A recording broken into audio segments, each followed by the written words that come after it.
संतोषभाई तुम्ही काय सांगाल?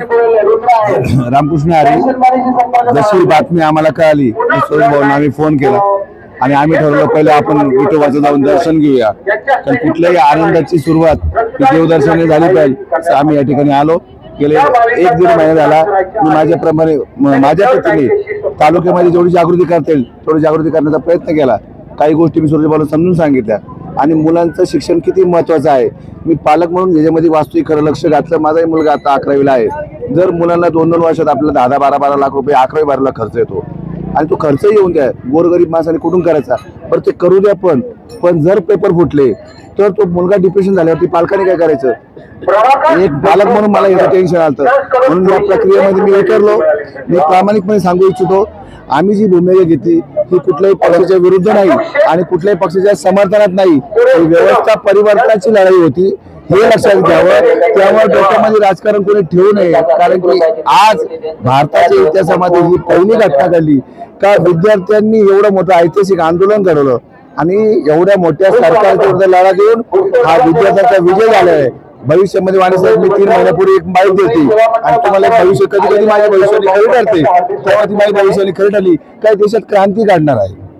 आणि अभिजित दिपके सरकार मराठी तरुण एक मुलगा काय करू शकतो. त्यामुळे सत्तेची हवा कधी कोणाच्या डोक्यात गेली नाही पाहिजे. ही जनता आहे, जनता डोक्यावर घेते आणि जमिनीवर सुद्धा आणते.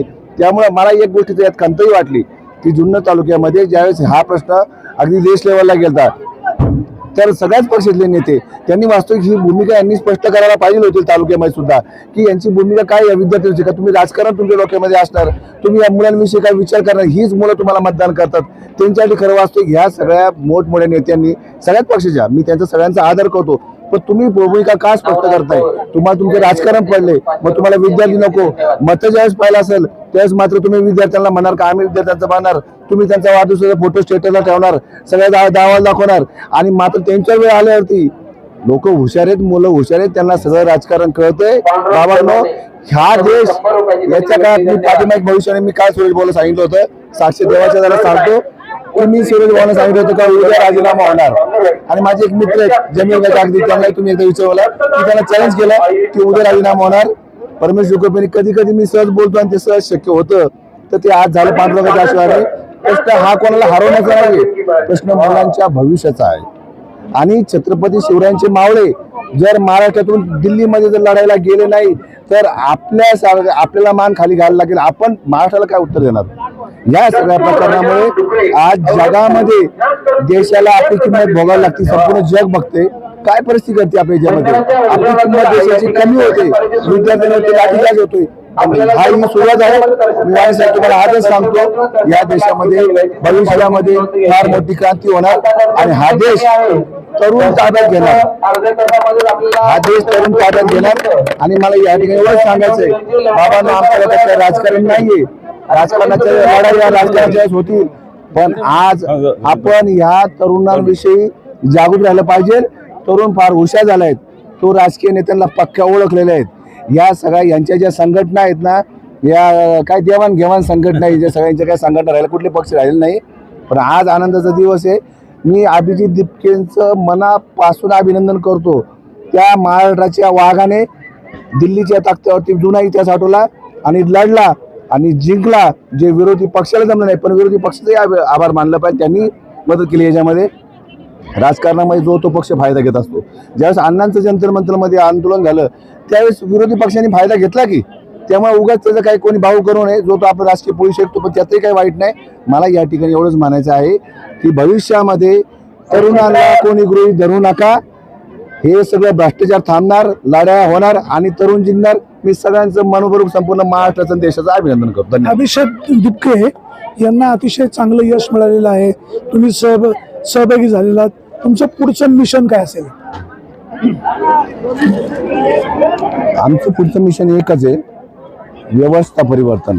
आमची लढाई कुठल्याही पक्षाच्या विरुद्ध नाहीये. आम्हाला बीजेपीला हरवायचं नाही, का शिवसेनेला हरवायचं नाही, का कॉकरूला जिंकवायचं नाही, असं नाहीये.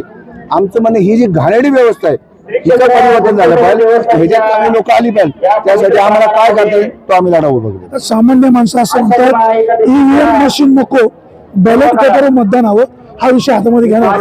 तुम्हाला पहिले आता पण सांगतो, कधी कधी माझी भविष्यवाणी खरी ठरते, कधी कधी मी नगरपालिकेला कधी 2024 ला कधी कधी कधी ठरते. आताच सांगतो, या देशामध्ये फार मोठा लढा उभा राहणार आणि बॅलेट पेपरवरची निवडणुका होण्यासाठी ही तरुणाई रस्त्यावर उतरणार. त्यामुळे टाइम लागेल. ही तरुणाई बॅलेट पेपरवरतीच निवडणुका घेणार हे या काळात तुम्हाला जाहीर विठोबाच्या दारामध्ये सांगतो.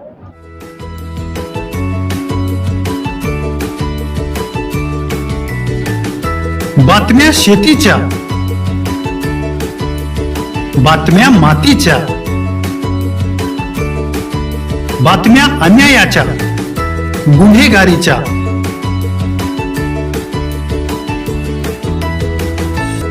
राजकारणाच्या आणि समाजकारणाच्या, शोषणाविरुद्ध बुलंद आवाज, जनसामान्यांच्या हुंकाराची गाज, सत्कार्याला प्रोत्साहन, दुष्कृत्याला अनुशासन, निर्भीड, निस्पृह, सडेतोड, बेधडक आणि रोखटोक म्हणजेच विघ्नहर टाइम्स. शोध बातमीचा, ध्यास सत्याचा. आपलं चॅनल, आपली बातमी. सबस्क्राईब तर कराच, पण बेल आयकॉनवर क्लिक करायलाही विसरू नका.